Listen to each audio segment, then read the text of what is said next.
ঘুমিয়ে ঘুমিয়ে সফলতা আসে না, জোর করে নিয়ে আসতে হয়। সচিন টেন্ডুলকার জীবনে যতবার আউট হয়েছেন আপনি হয়তো ততবার ক্রিকেট খেলাও খেলেননি, কিন্তু দিন শেষে আজ সচিনকে ক্রিকেট নক্ষত্র হিসেবেই জানে।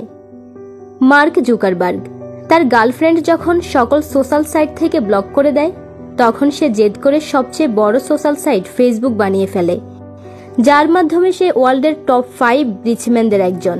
আর আপনি হলে কি করতেন?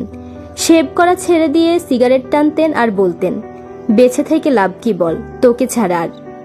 টমাস আলভা এডিসন একটি বৈদ্যুতিক বাতি আবিষ্কার করতে গিয়ে যতবার ব্যর্থ হয়েছেন, এই পৃথিবীর ইতিহাসে কেউ তত বছর বাঁচেওনি। 999 বার ব্যর্থ হয়েছেন তিনি। আর আপনি সফল হওয়ার আগে প্রশ্ন করুন নিজেকে, কতবার চেষ্টাটা করতে পারবেন।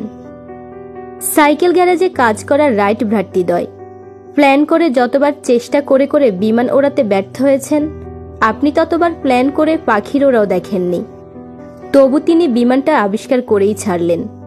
সৃষ্টিকর্তাকে একবার জানান দেন, সাকসেস আসার আগ পর্যন্ত আপনি থামবেন না, হেরে গেলেও না, বারবার ব্যর্থ হলেও না। ছোটবেলায় যেভাবে হাঁটতে না পারলে আবার চেষ্টা করতেন, পড়ে গিয়ে ব্যথা পেয়ে কান্না করতে করতে আবার দেয়াল ধরে হাঁটতে চাইতেন, এখন সময় এসেছে আবার দাঁতে দাঁত চেপে নাছোড়বান্দার মতো লেগে থাকার। যে যাই বলুক, যে যা করুক, আপনি শুধু লেগে থাকুন, বাকিটা সিস্টেমেটিক্যালি স্রষ্টা আপনাকে দিয়ে দেবেন।